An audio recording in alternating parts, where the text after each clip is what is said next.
Hello everyone, I am doctor Sarika और आज हम बात करेंगे चैप्टर 2 के थर्ड पार्ट की। चैप्टर 2 में हमने ऑलरेडी कुछ चीज़ें पढ़ ली हैं, जैसे कि आपका प्री फर्टिलाइजेशन इवेंट था जिसमें हमने बहुत सारे पार्ट्स कवर किए थे।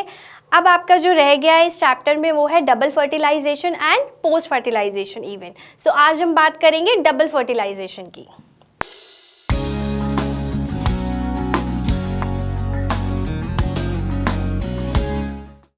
डबल फर्टिलाइजेशन, सी आपने ऑलरेडी डबल फर्टिलाइजेशन पढ़ा हुआ है, आपके 10th क्लास में भी है, बस वहाँ पे हमने ये नाम मेंशन नहीं किया था। आज हम उसी चीज़ को रिपीट करेंगे और फिर आपको समझ में आएगा कि एक्चुअली में डबल फर्टिलाइजेशन था क्या। आपको मालूम है कि जब हमने बात की थी फर्टिलाइजेशन की, ये आपका मेल रिप्रोडक्टिव है ऑर्गन, याद है, एंथर और फिलामेंट। ये आपका फीमेल रिप्रोडक्टिव ऑर्गन है जिसमें ये स्टिग्मा, ये स्टाइल और यहाँ पे ओवरी, यही था हम लोग का। अच्छा, अब नेक्स्ट जब हमने बात की थी, अगर मैं सिर्फ इसके इस पार्ट की बात करूँ तो इस पार्ट को अगर मैं लूँ तो स्ट्रक्चर क्या था, यहाँ पे 2 सिनर्जिड्स होते हैं, एक एक्सेल, यहाँ पे पोलर न्यूक्लियाई और यहाँ पे 3 एंटीपोडल्स, यही हमने पढ़ा था। ठीक है, अब पहले वाले फिगर पे आप ध्यान रखो कि जब एंथर से पॉलन ग्रेन स्टिग्मा पर आते हैं, यहाँ से 10th क्लास की वीडियो में हमने ये चीज़ मेंशन भी की है कि जब यहाँ पे मेल गैमेट्स आते हैं, पॉलन ग्रेन्स आती हैं, तो वो एक पॉलन ट्यूब फॉर्म कर लेती है। पॉलन ट्यूब फॉर्म जैसे ही वो करती हैं, क्या होता है कि ये जो 2 मेल गैमेट्स होते हैं, अब इन 2 मेल गैमेट्स का कैसे कैसे ये फर्टिलाइज्ड होते हैं, किसके साथ फ्यूज होते हैं, ये आप यहाँ पे देखो। पहला जो मेल गैमेट है वो जब आता है ओवरी के अंदर तो वो एग के साथ फ्यूज कर जाता है। मींस अगर आपके पास 2 मेल गैमेट है तो one of the male gamete fuses with the egg and form a zygote. पहला आपका बन गया जाइगोट। इस फर्टिलाइजेशन को हम बोलते हैं, इस जो ये हुआ आपका फ्यूजन हुआ एक मेल गैमेट का एग के साथ, उसको हम बोलते हैं सिनगेमी। और जेनरेटिव फर्टिलाइजेशन, अब देखना, ये आपने पढ़ा है कि एक मेल गैमेट जब फ्यूज करता है एग के साथ तो जाइगोट बनाता है, उसको हम बोलते हैं सिनगेमी और जेनरेटिव फर्टिलाइजेशन। अब दूसरे मेल गैमेट की बात करते हैं। जब यहाँ पे दूसरा मेल गैमेट आता है तो वो पोलर न्यूक्लियाई के साथ फ्यूज कर जाता है। अब दूसरे मेल गैमेट की अगर हम बात करें तो जब दूसरा मेल गैमेट आता है पोलन ट्यूब के थ्रू तो वो पोलर न्यूक्लियाई के साथ फ्यूज कर जाता है, राइट। जब वो पोलर न्यूक्लियाई के साथ फ्यूज करता है तो वो क्या बनाता है, हम दूसरे मेल गैमेट्स की बात कर रहे हैं। पोलर न्यूक्लियाई के साथ फ्यूज करके वो ट्रिप्लॉइड प्राइमरी एंडोस्पर्म न्यूक्लियस बनाता है, प्राइमरी एंडोस्पर्म न्यूक्लियस। अच्छा, उस जगह पर तब हमने बात की थी कि वो एंडोस्पर्म बना लेता है। कुछ आपको याद होगा कि एक जाइगोट बनाता है और फिर एक एंडोस्पर्म बना लेता है, इसमें जाइगोट होता है। अब एंडोस्पर्म क्या करता है, जाइगोट को न्यूट्रिशन प्रोवाइड करता है, उसको प्रोटेक्ट भी करता है, साथ साथ उसको न्यूट्रिशन प्रोवाइड भी करता है, यही चीज़ थी। अब जब सेकेंड हुआ तो इसको हमने बोला ट्रिपल फ्यूजन,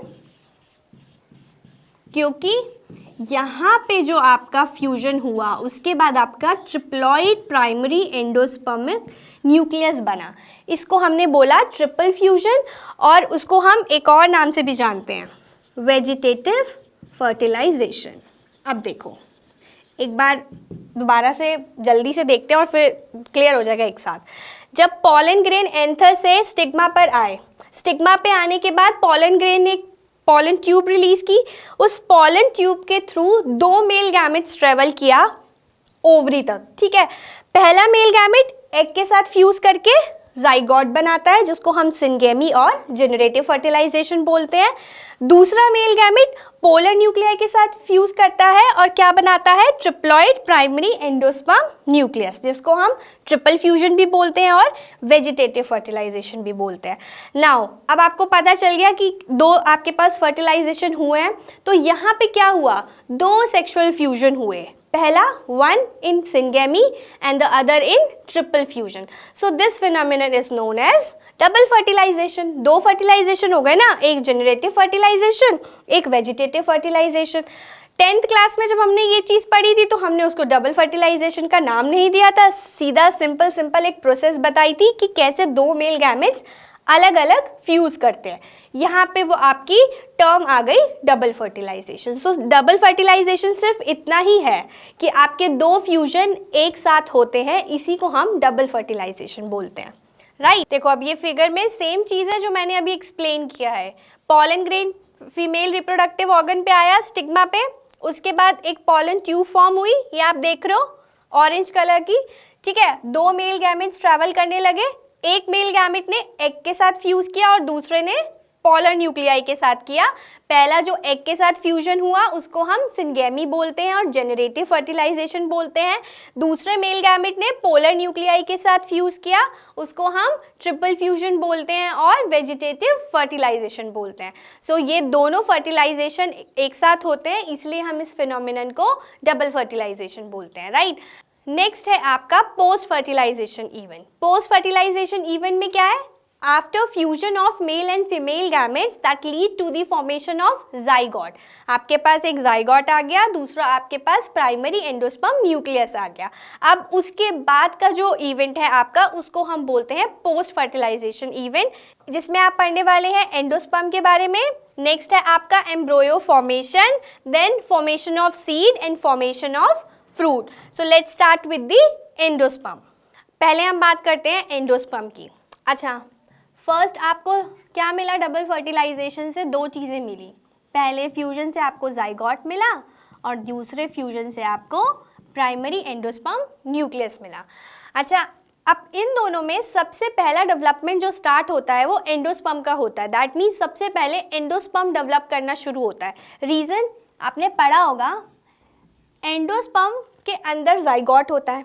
ठीक है, अब क्योंकि एंडोस्पर्म जाइगोट को नरिशमेंट देता है, उसको प्रोटेक्ट करता है, उसको नरिश करता है, तो इसको पहले डेवलप होना ज़्यादा ज़रूरी है.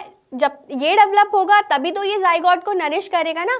तो एंडोस्पर्म में सबसे पहले, अब जाइगोट की हम बाद में बात करेंगे, एंडोस्पर्म की पहले बात करेंगे क्योंकि ये पहले डेवलप करता है. आपको पता है आपके पास एक एग था और एक आपके पास सेकेंडरी न्यूक्लियस था. ठीक है, यहाँ से हम बात करें तो दो मेल गैमेट्स थे, एक 1 और दूसरा मेल गैमेट. राइट, अब जब एग और मेल 1 गैमेट का फ्यूजन हुआ उसको हम बोलते हैं फर्टिलाइजेशन. इससे हमें क्या मिला? जाइगोट. जब न्यूक्लियस और दूसरा मेल गैमेट मिला इसको हम क्या बोलते हैं? Triple fusion. और इससे हमें क्या मिला? Primary endosperm. यहाँ तक हम पहुँच गए. अब प्राइमरी एंडोस्पर्म से एंडोस्पर्म बना, तो हम ये चीज़ अब पढ़ेंगे इसके अंदर. ठीक है, चलो अब पढ़ते हैं. सबसे पहले तो आप कुछ फीचर्स जान लो, एंडोस्पर्म होता क्या है. एंडोस्पर्म एक न्यूट्रिटिव टिश्यू है which is formed from vegetative fertilization. It is meant for nourishing the developing embryo. ठीक है, अब 3 टाइप्स के होते हैं. अगर मैं मोड ऑफ डेवलपमेंट के बेसिस पे बात करूं तो endosperm can be classified into 3 types on the basis of mode of development. First है आपका न्यूक्लियर एंडोस्पर्म, दूसरा है आपका सेलुलर एंडोस्पर्म, थर्ड है आपका हेलोबियल एंडोस्पर्म. अब इसको एक एग्जाम्पल से लेके समझते हैं कि पहले क्या होता है, फिर कैसे दूसरी चीज़ आती है और फिर कैसे तीसरा होता है. आपके पास न्यूक्लियस है. ठीक है, अब सबसे पहले न्यूक्लियर डिवीजन स्टार्ट हुआ. मीन्स न्यूक्लियस जो है वो डिवाइड होना शुरू हुआ. अब ये डिवाइड होने लगा. ये है आपका ट्रिप्लॉइड एंडोस्पर्म. सबसे पहला स्टेप क्या था?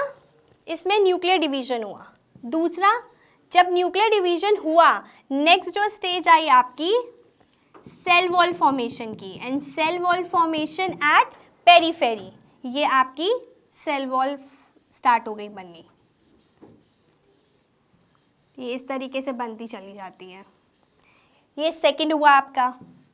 थर्ड जो हुआ आपका न्यूक्लियर डिवीजन के बाद सेल वॉल फॉर्मेशन हुआ और इसके अंदर बहुत सारे फ्री न्यूक्लियाई, ये हैं आपके फ्री न्यूक्लियाई। अब तीनों को समझो एक साथ। पहला न्यूक्लियर डिवीजन हुआ जिसको हम बोलते हैं न्यूक्लियर एंडोस्पर्म। ये आपका ट्रिप्लॉइड एंडोस्पर्म था। ये जो एंडोस्पर्म है इसी को हम बोलते हैं, जब न्यूक्लियर डिवीजन स्टार्ट होता है, न्यूक्लियर एंडोस्पर्म। नेक्स्ट स्टेज में सेल वॉल फॉर्मेशन हुई एट पेरिफेरी, इसको हम बोलते हैं, जब ये सेल वॉल फॉर्मेशन स्टार्ट हुई, सेलुलर एंडोस्पर्म। ठीक है। थर्ड में आपका यहाँ पे सेंटर में बहुत सारी फ्री न्यूक्लियाई जिसको हम बोलते हैं हेलोबियल एंडोस्पर्म। अब एग्जांपल लेते हैं कोकोनट। कोकोनट देखा है, बाहर से ब्राउन कलर का एकदम हार्ड होता है, वो है आपका न्यूक्लियर डिवीजन। उसके बाद जब अंदर वाली लेयर की आप बात करोगे वाइट कलर की, जो एडिबल होती है, जिसको हम खा सकते हैं, वो होता है आपका ये वाली, जिसको हम बोलते हैं सेलुलर एंडोस्पर्म। और उसके अंदर जो पानी हो गया वो आपके फ्री न्यूक्लियाई, जिसको हम बोलते हैं हेलोबियल एंडोस्पर्म। तो ये आपका एंडोस्पर्म का स्ट्रक्चर है। अब एंडोस्पर्म में आपने 3 टाइप्स पढ़ लिए। उसके बाद क्या फंक्शन है? प्लांट्स में अर्ली सीडलिंग ग्रोथ के लिए ये प्रोटेक्शन देता है, और उसके बाद ये आपका क्या करता है, आपके जर्मिनेटिंग एम्ब्रियो को नरिशमेंट प्रोवाइड करता है। ठीक है। अब नेक्स्ट ये आपका हो गया एंडोस्पर्म। नेक्स्ट जो इसमें टॉपिक है वो है embryogeny, that means embryo formation. कैसे होता है, पहले तो डेफिनेशन समझो। It is the development of mature embryo from zygote और oospore। 2 चीज़ें थी फ्यूजन के बाद, primary endosperm nucleus and zygote. Endosperm nucleus की हमने बात कर ली, अब दूसरा आपका बचा जाइगोट। अब हम जाइगोट की बात करते हैं। एम्ब्रियोजेनी क्या होता है? सिंपल, कुछ नहीं, एम्ब्रियो फॉर्मेशन। जाइगोट से कैसे एम्ब्रियो बना, कैसे उसका फॉर्मेशन हुआ, डेवलपमेंट हुआ, उसको हम बोलते हैं एम्ब्रियोजेनी।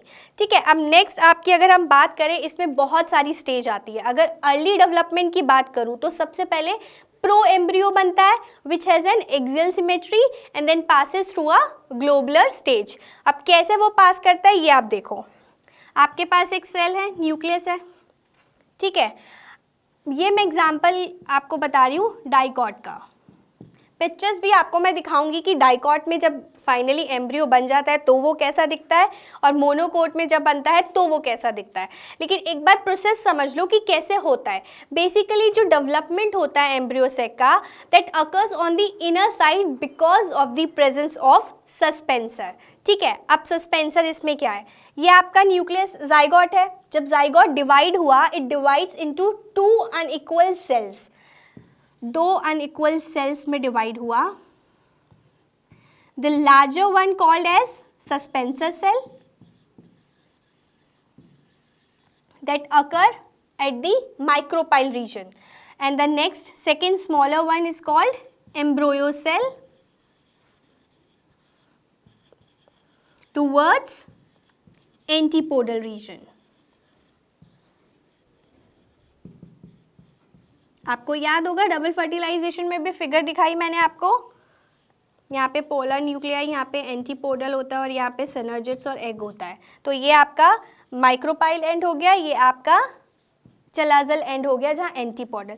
तो जब जाइगोट डिवाइड होता है, जो सस्पेंसर सेल होता है वो माइक्रोपाइल एंड पर होता है, और जो एम्ब्रियो सेल होता है वो आपका एंटीपोडल रीजन पे होता है। राइट। नेक्स्ट में क्या होता है, the suspensor cell they undergo division, transverse division to form 6 to 10 cells. अब ये कैसे बनाता है, ये देखो, ये आपका सस्पेंसर सेल है। जब इसका डिवीजन स्टार्ट हुआ तो ये 6 से 10 सेल आपके बना देता है। सस्पेंसर सेल का डिवीजन हो गया। अब एम्ब्रियो सेल का भी डिवीजन होता है। ये क्या करता है, इट डिवाइड्स ट्वाइस।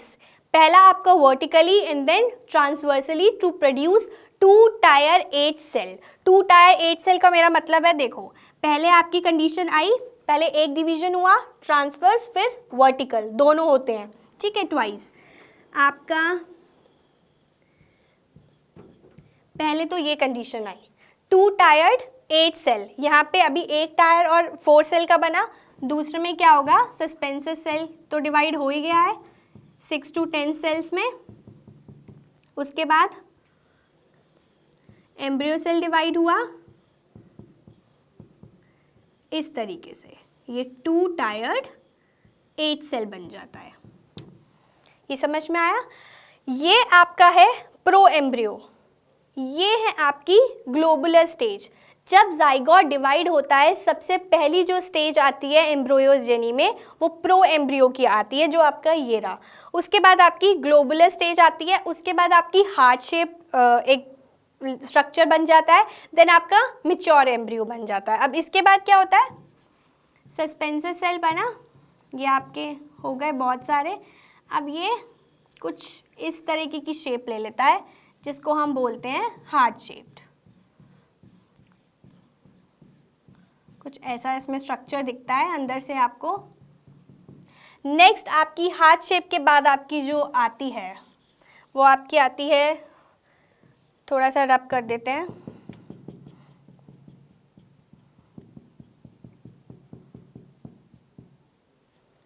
यहाँ मैं आपकी बना देती हूँ मैच्योर एम्ब्रियो की स्टेज। आपका ये सस्पेंसर सेल है, ये आपके सेल हो गए। उसके बाद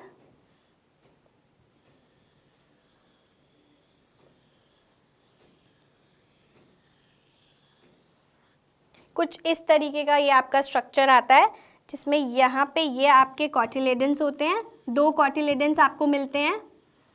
ये आपका प्लूम्यूल होता है और ये आपका सस्पेंसर होता है।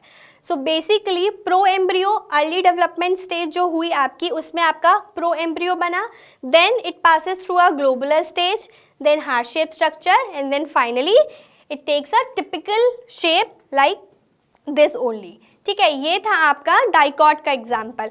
अब आप पिक्चर देखो, उससे आपको क्लियर हो जाएगा।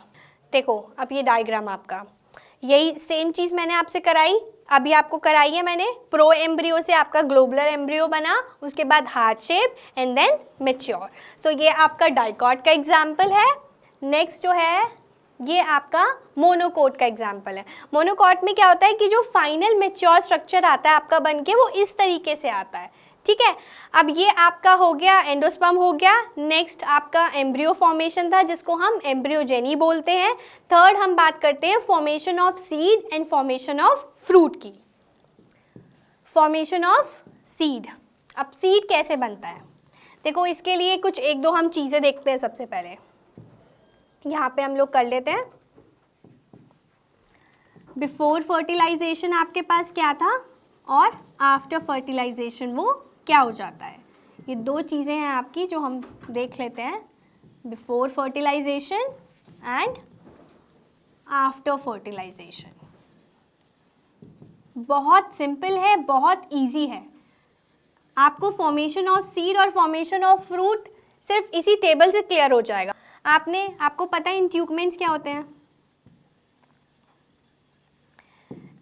ये वाला स्ट्रक्चर याद है?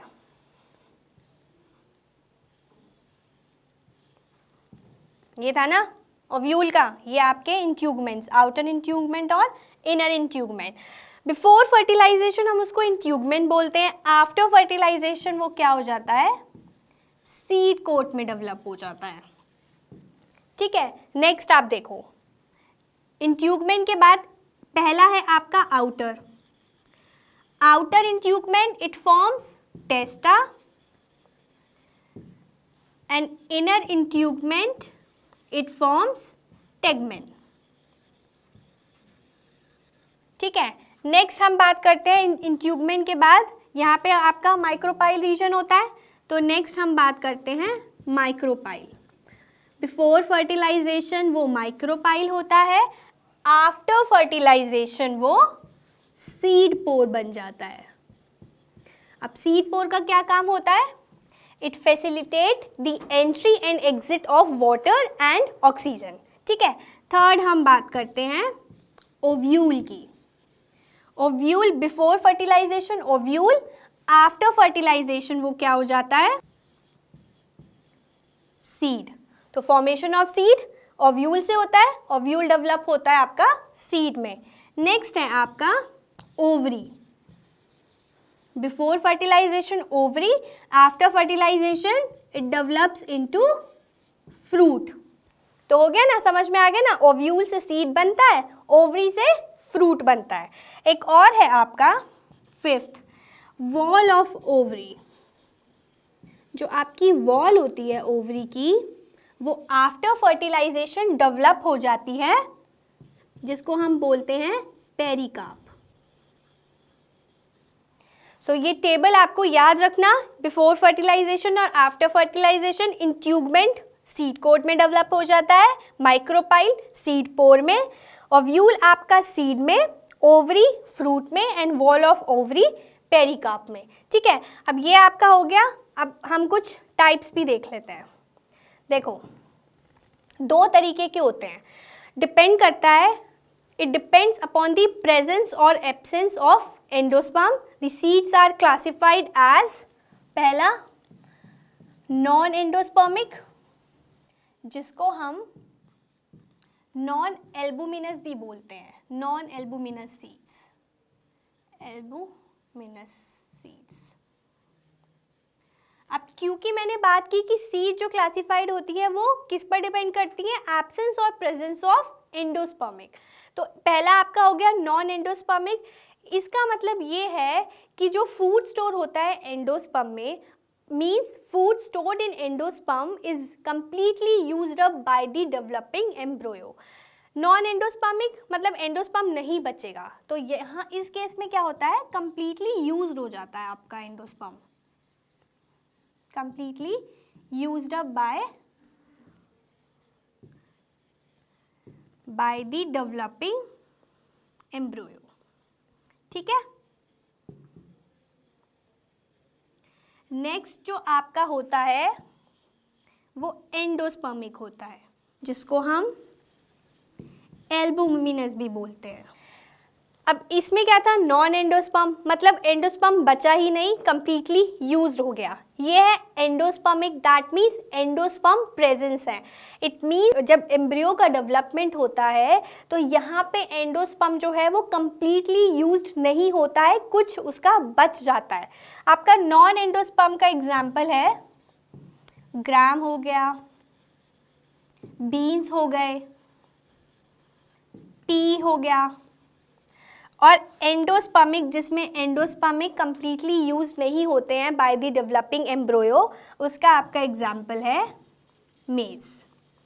ठीक है, तो ये आपके दो टाइप के सीड्स थे।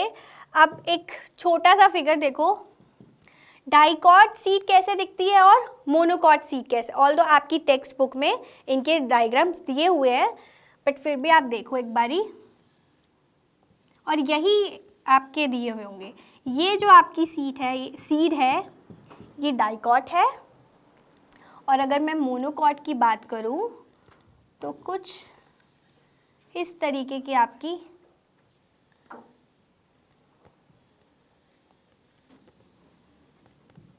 क्लियर। अब आपको समझ में आ गया कि सीड का फॉर्मेशन ओव्यूल से होता है, ओव्यूल बिफोर फर्टिलाइजेशन ओव्यूल, और आफ्टर फर्टिलाइजेशन उसका डेवलपमेंट हो जाता है सीड में। उसके बाद दो टाइप की सीड्स होती हैं डिपेंडिंग अपॉन दी प्रेजेंस और absence of endosperm, non endospermic जिसको हम नॉन एल्बुमिनस भी बोलते हैं, सेकेंड है आपका एंडोस्पर्मिक जिसको हम एल्बुमिनस भी बोलते हैं।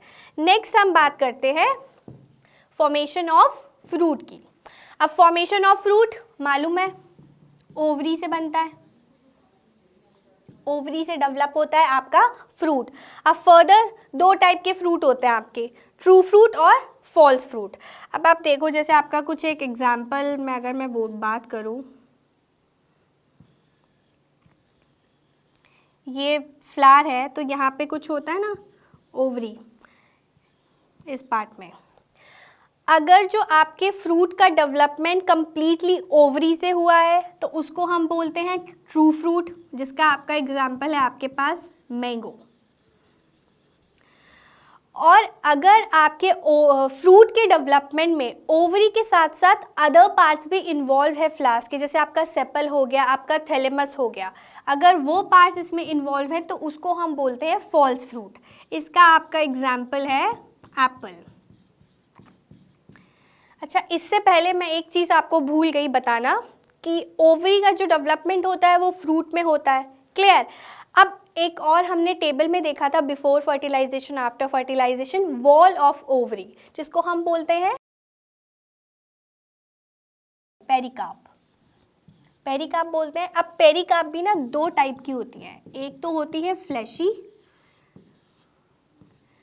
मीन्स जिसको हम खा सकते हैं, जो एडिबल होती है, और एक होती है हार्ड, जिसको हम नहीं खा सकते। आपने बहुत सारे फ्रूट्स देखे होंगे जो हम ऐसे ही लेकर वॉश करके ऐसे ही खा जाते हैं, जैसे आपका गुआवा है, आपका टोमेटो है, वो आप ऐसे ही खा सकते हो, उसके कवरिंग के साथ ही आप उसको खा सकते हो, तो वो आपके होते हैं फ्लैशी। और जो हार्ड होते हैं जिसको आप नहीं खा सकते, जैसे मटर है, बीन्स हैं, सब आप उसको छिल के खाते हो ना, तो वो आपके हो गए हार्ड सब्सटेंस में। उसके बाद दो टाइप के फ्रूट्स हैं, true fruit, false fruit. True में कंप्लीटली जिसका डेवलपमेंट ओवरी से हुआ हो, जिस फ्रूट का डेवलपमेंट, वो ट्रू फ्रूट होते हैं, एग्जाम्पल मैंगो। और फॉल्स फ्रूट में आपका क्या है, जिसमें और भी पार्ट्स प्लांट के कंट्रीब्यूट करते हैं फ्रूट को डेवलप करने में, उसको हम बोलते हैं false fruit, for example apple. तो ये आपका था पोस्ट फर्टिलाइजेशन इवेंट, जिसमें आपने 4 आपके पार्ट्स थे जो आपने स्टडी किए, आपका endosperm, embryo formation, formation of seed and formation of fruit. अब कुछ टर्म्स हैं जो आपके टेक्स्ट बुक में दिए हैं, जो जनरली एग्जाम के पर्पस से अगर मैं बात करूं तो इम्पॉर्टेंट है, 2 नंबर के क्वेश्चंस में आ जाती है जनरली। तो पहली टर्म की अगर मैं बात करूं, एपोमिक्सिस। अब एपो मीन्स होता है विदाउट, और मिक्सिस मीन्स होता है मैरिज, मतलब विदाउट मैरिज। अब इतना दिमाग मत चलाना कि विदाउट मैरिज मतलब लिव इन रिलेशनशिप, वो वाला कॉन्सेप्ट यहाँ पे नहीं है। इसकी जो डेफिनेशन है वो ये है कि it is the formation of new individual by asexual methods which mimic sexual reproduction including seed formation but do not involve the fusion of gametes or sex cells। ठीक है, आपका यहाँ पे न्यू इंडिविजुअल का फॉर्मेशन तो होता है लेकिन एसेक्सुअल मेथड से होता है, बट जो ये शो करता है वो मिमिक, जिसको हम बोलते हैं ना, आप जैसे मिमिक्री करते हो दूसरे की, वो होती है, आप थोड़ी होते हो वो, तो आप मिमिक्री करते हो, तो ऐसे ही ये भी यही काम करता है। वो मिमिक तो करता है सेक्सुअल रिप्रोडक्शन, लेकिन जो उसका न्यू इंडिविजुअल का फॉर्मेशन होता है वो एसेक्सुअल मेथड से होता है। तो ये है आपका एपोमिक्सिस। क्योंकि अगर हम normal type of sexual reproduction की बात करें तो generally it have 2 regular features, एक आपका होता है मियोसिस और एक आपका होता है फर्टिलाइजेशन। ऐसे फिनोमिनन के लिए जो हम टर्म यूज़ करते हैं वो हम एम्फीमिक्सिस यूज़ करते हैं।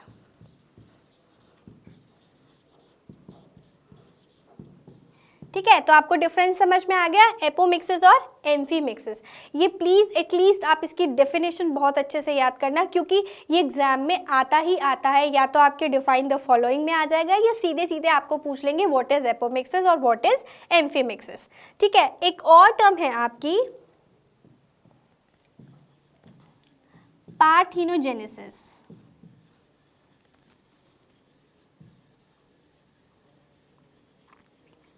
अब पार्थीनो की अगर मैं बात करूं तो पार्थीनोस का जो मतलब होता है वो होता है वर्जिन,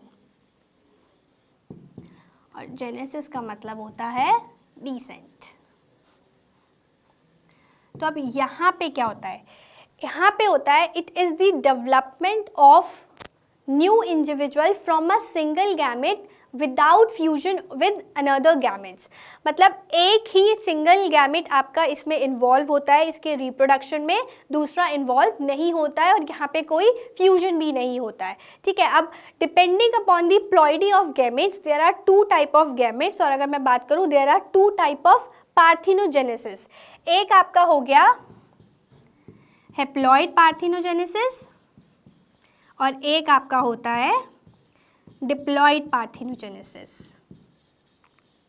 हेप्लॉइड पार्थेनोजेनेसिस में क्या होता है, जो आपका एम्ब्रियो सेक होता है और एग होता है, बोथ आर हेप्लॉइड। और डिप्लॉइड पार्थेनोजेनेसिस में क्या होता है, जो आपका एम्ब्रियो सेक होता है विच कंटेन एग, एग जो होता है वो डिप्लॉयड होता है, देन आफ्टर पार्थिनोजेनेसिस आपका जो एम्ब्रियो सेक होता है वो भी डिप्लॉयड हो जाता है। ठीक है, तो ये आपकी टर्म थी पार्थिनोजेनेसिस की। सो नेक्स्ट जो टर्म आपकी है वो है poly embryony.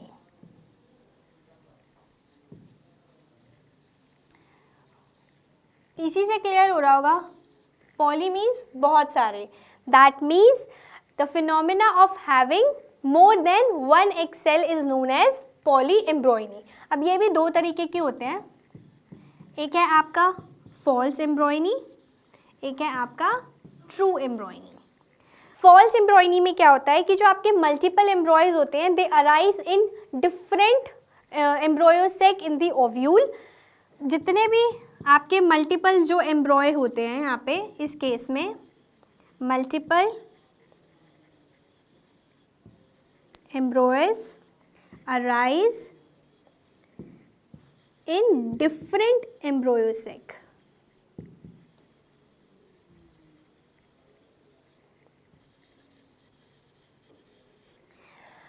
Multiple embryos arise in different embryo sac in the ovule is known as false embryony। और true embryony में क्या होता है कि multiple embryo जो होते हैं आपके multiple embryo they are formed in the same embryo sac।